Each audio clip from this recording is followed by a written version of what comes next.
You're not wrong in thinking that I'm not in the studio, my usual set right now, but because this day was so important, I took the chat room with me to this building over here.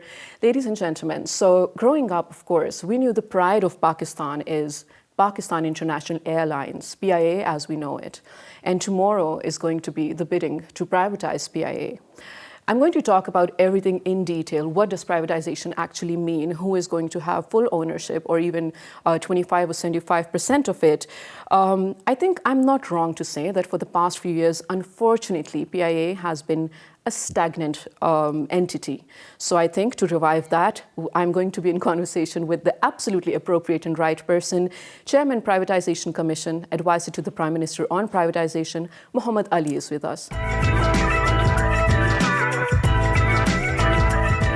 All right, so tomorrow morning happens to be a big day. 3 bidders and 4G fertilizers already out. What are we looking forward to? Well, I am hoping that we're looking forward to a competition. I would love it to be a fierce competition because that will get us the highest possible price. And we are happy, we are lucky that we have 3 bidders, mashallah, participating tomorrow. So I'm looking forward to a transparent process, a competitive process, and a good valuation for the entity. Brilliant. So because you have been a part of this whole process, can I please take you back to when there was already a trial, already it was tried to privatize PIA. That really fell badly. And then this is the second attempt in this tenure. What were some things that you did learn from the prior attempt? What is something that you're changing in this one? Should we be hopeful?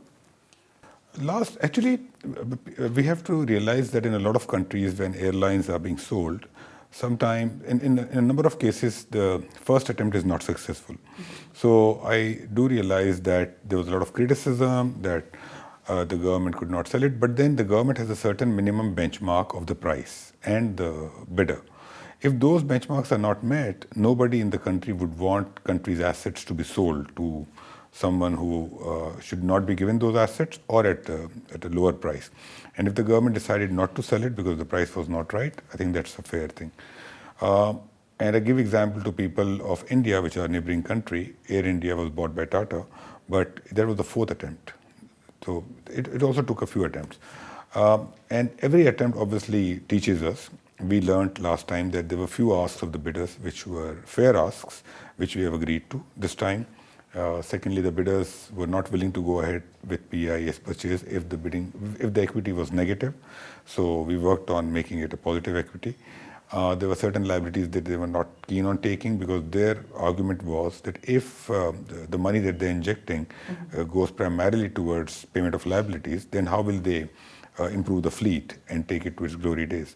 So there were certain things which we realized, we changed it. And at the same time, there were certain demands which we thought were not fair. So we negotiated hard with them, and we did not agree to them, and the bidders agreed to our demands. So this time, I'm seeing that bidders and we are aligned, and inshallah, we'll have a reasonable bid, a good bid. Right, so definitely, inshallah, we're also really hopeful. So it's kind of like you met halfway with the bidders. Can you please disclose some of the core conditionalities that had to remain for the bidders to be in the bid? Core conditionalities in terms of? In terms of handing over a government entity to a private organization. What were some of the things that you absolutely could not budge about? When we started the process, we had a criteria for which we call it a pre-qualification criteria. So we had highlighted and we had decided that any bidder who wants to participate, they need to have a minimum net worth of a certain size, minimum liquidity of a certain size, because they will have to pay us and put money into the company, or they had to be a commercial airline. So those criteria that we highlighted had to be met. Besides that, whoever is going ahead, they have to put earnest money. Once they win, they have to deposit more money.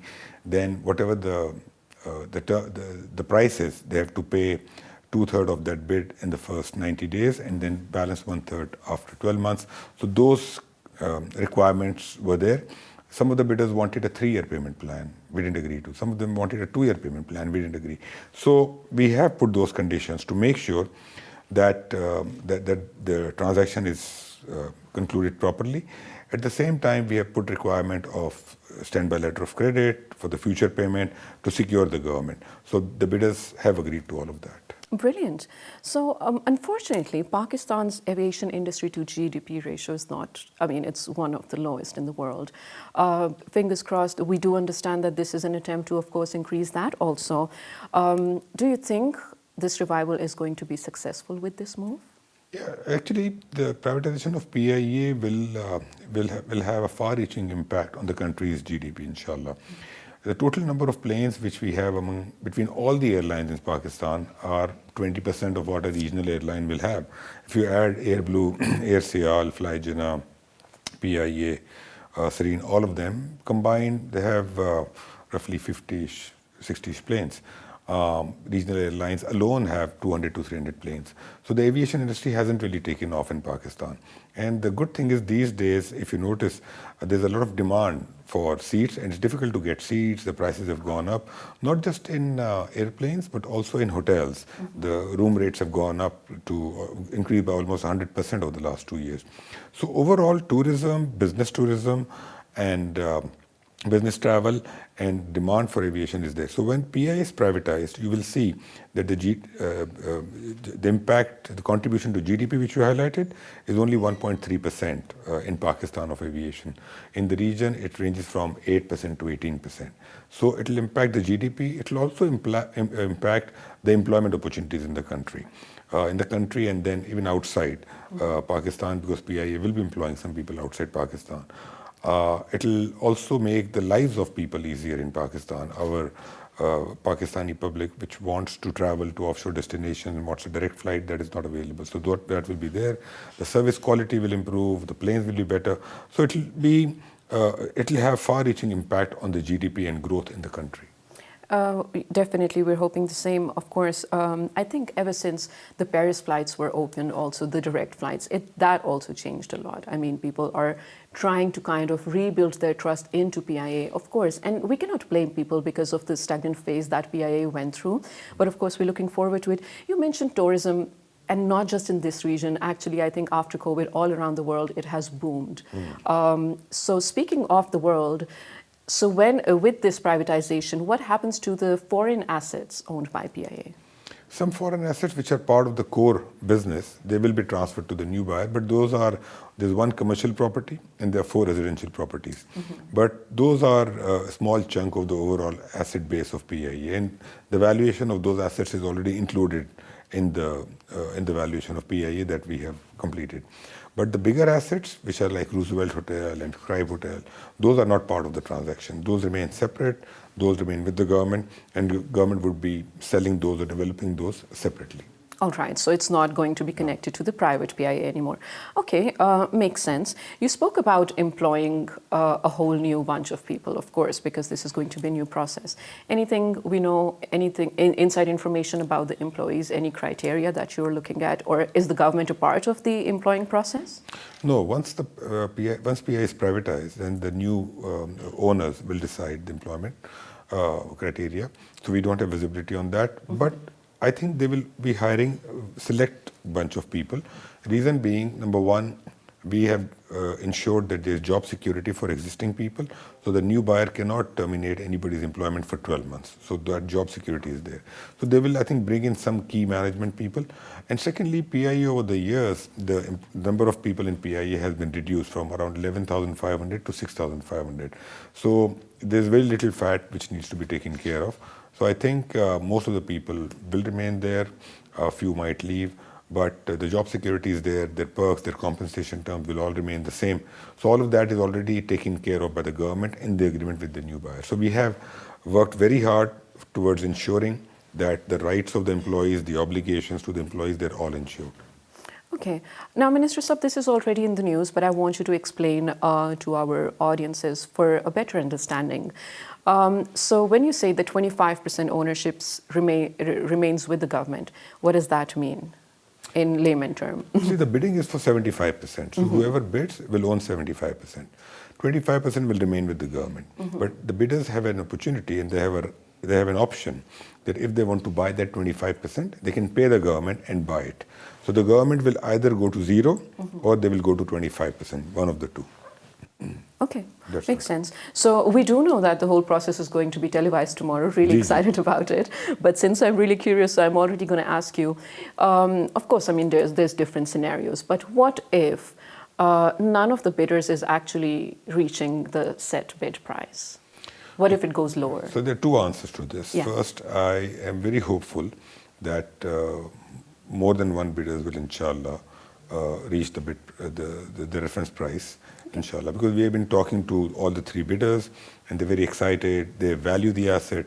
So I'm hopeful that they will all, inshallah, at least 2 out of 3 or all three will bid higher than our reserve price. So I'm hopeful of that. And secondly, if they don't, then we will negotiate with them and we will try to bring them to our reserve price. Right. And I'm pretty sure because we did already talk about the criteria that the bidders had to go through, and because this is a huge move, so even when the governments change, this entity remains, and it is some part of it is still going to remain in the national exchequer also. So I'm pretty sure, like we already said, a criteria was met. So do you have any apprehensions or reservations of, if it falls in the wrong hands, what happens to the entity? A great question. The criteria that we had about who is eligible to buy PIA, that was very stringent. Okay. So if you look at the three bidders, one is an airline, the other two are business groups, some of the largest business groups in the country.